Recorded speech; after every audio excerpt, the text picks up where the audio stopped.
tell them that we're in a wretched state. I don't need to tell them that we've got this problem, that problem, and that problem.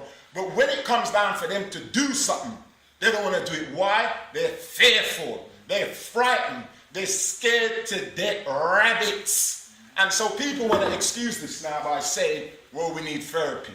Well, I get concerned about this term therapy because when I hear about therapy, I want to hear about a therapist.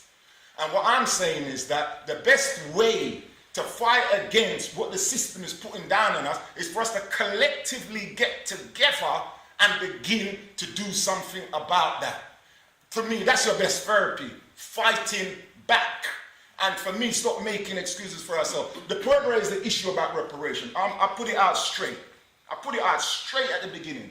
That there's only for people coming about reparation. My view is very clear. Is that this system was built upon our enslavement, and anybody thinks that they're going to get some quick check, it's going to be a sellout of what really reparation is. Reparation ultimately could mean is to overturn this parasitical relationship which exists. We're not just talking about 400 years ago, we're talking about what's happening now.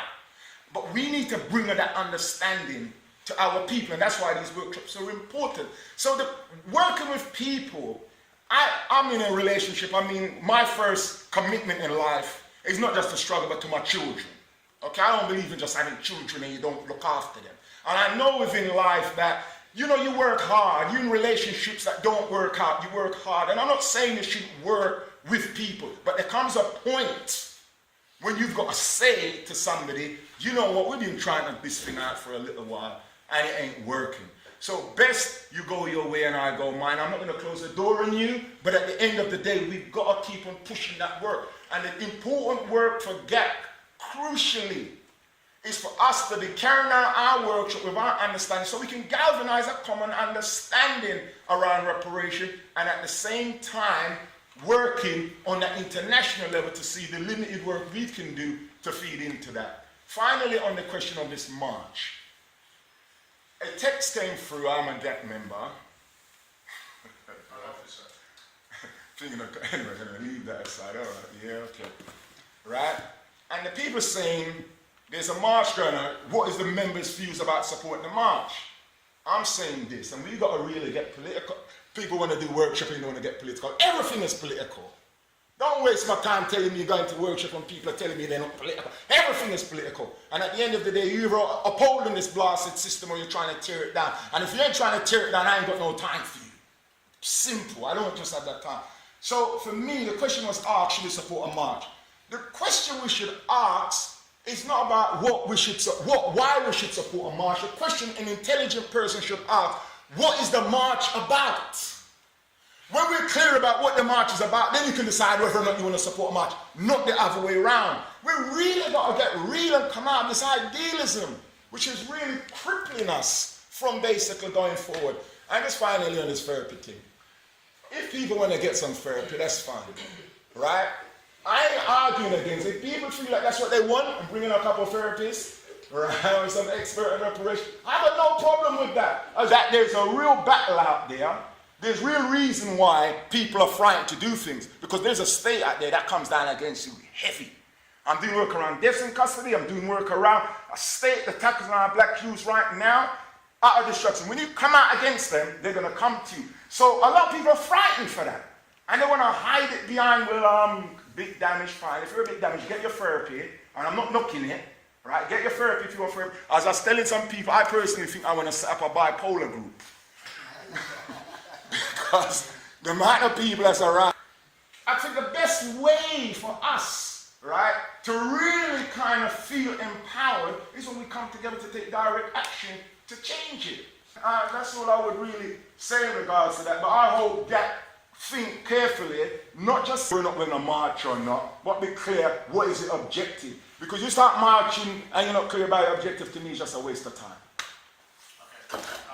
The issue of the march has been raised again, and I am the Secretary of GAC, and let me try once more to make it very clear that we were informed that the meeting took place while we were out, both the co-chair and myself were out of the country, and that there is a question being posed by a section of the Rastafarian community as to one section wanted only to have an event in the park,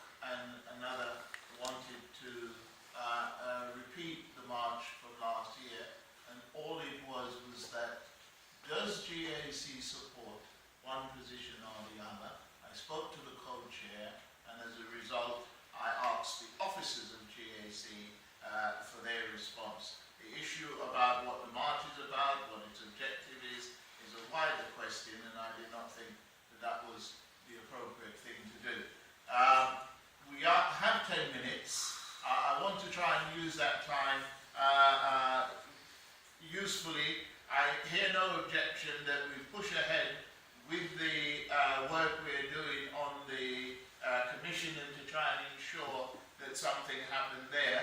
I want to give the three people who have indicated a chance to speak, but please bear in mind what I've just said about time, and then give Abu a chance to come back. There is something that I've been sent by one of our officers that I do want to read out, and I think that's crucial as well. So, Alice, Kojo, and Huey, yeah? And if people could be, you know, fairly quick with their contribution. Yes, it's regarding the diabetes and the resilience theory. I want to say that this is not true at all, because I mean there is, I'm qualified in health and psychology as a life coach, and there is a theory and studies made about that, so you need to research that. I give you the name of the doctor, it's Dr. Tran, T-R-A-N, and emotional freedom release technique or tapping, and the theory is saying that because of the fact that black people were slaves, as well as Asian people who suffered, they have diabetes. When you say that diabetes is because of bad food, it makes us look like people, we are not responsible, we don't know what to eat. So we have to research that, and I want that in the preparation, because diabetes is affecting mostly population who suffered from slavery. So if you want to come back to that, I will give you that. Please, don't encourage that. And also, you know when Brother Abu say that the theft of the essence that we suffered, that you go through the white child to have the food, that's where it's coming from. And if you want, I can give you information about that later. Okay, thanks very much. Roger? I'll put my hand Yes. up for everyone. I've got 2 minutes after them. Okay. Put my hand up for everyone. Well, you haven't spoken, so certainly, Aaron, I will allow you to I'll be speak. 2 minutes, don't worry. I've got 2 minutes. Kojo. Reparations is bringing forth justice. And reparations in terms of enslavement, colonialism, especially European, is about repairing the damage, about getting justice from them invading our country, from them stealing and murdering millions of our people in the production of modern Europe, where for hundreds of years our people worked for nothing, and all that wealth that was created, which we got very little back from it. It's about the continuation of the war against us in racism, which has been continuous, hasn't stopped. These people have stolen people, they've stolen us, broken and destroyed our families, they steal our labour, they want to stitch our minds and steal our minds, but they use it from a material basis. So reparations is about recognising that. Once the African recognises that, then they can talk to them about. So there needs a need to be repair, there needs a need for justice. And when you are in a process of reparation with someone who is at war with you constantly for 40 years, your act of repairing yourself, your people, and asking for justice is also an act of war. So reparation is an act of war, because you're saying something is wrong with our relationship. You are abusing me, you are robbing me, you're not giving me justice. And our first foreparents were stolen from Africa. Once reparations then, because it was fighting there, it was fighting in Africa, fighting in the States, fighting in the Caribbean. Reparations is continuous. A reparation is an act of war when someone isn't at war with you. Huey? Yes, you know,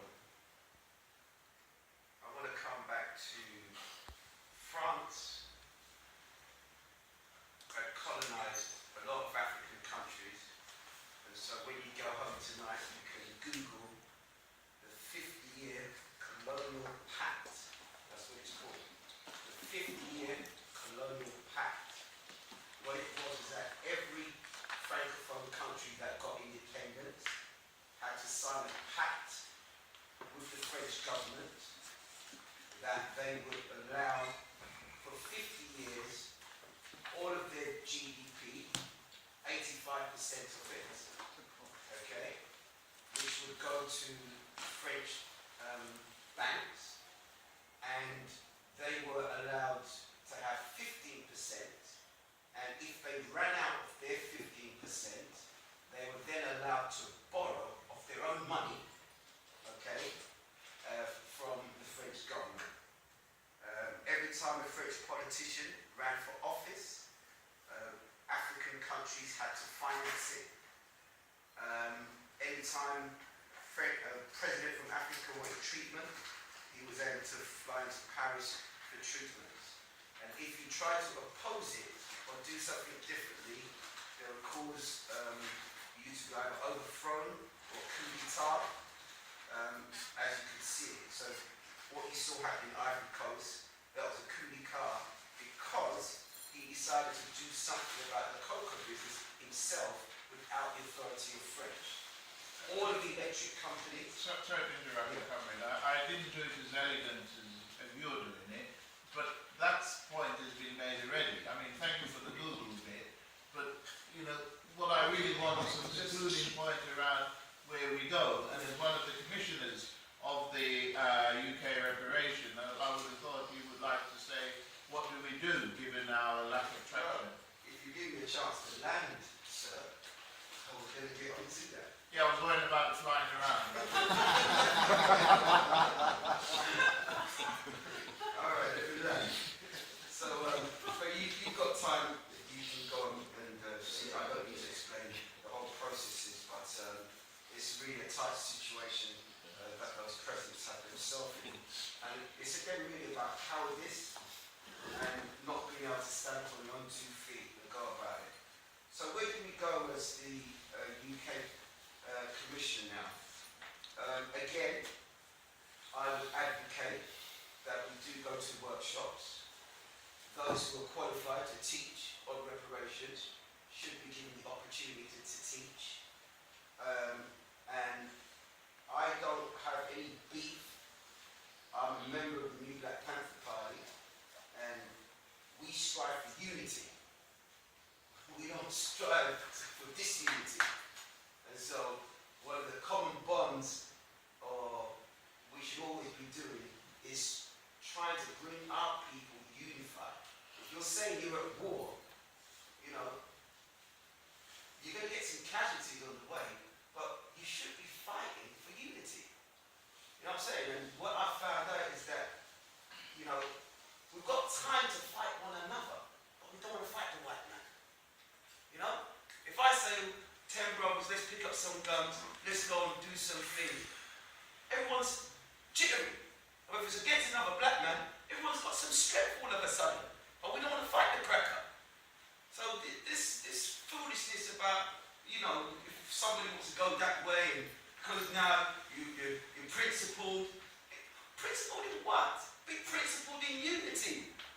That's what the key should be. So if someone is good at a mechanic and they can fix a car, let them go ahead and have the job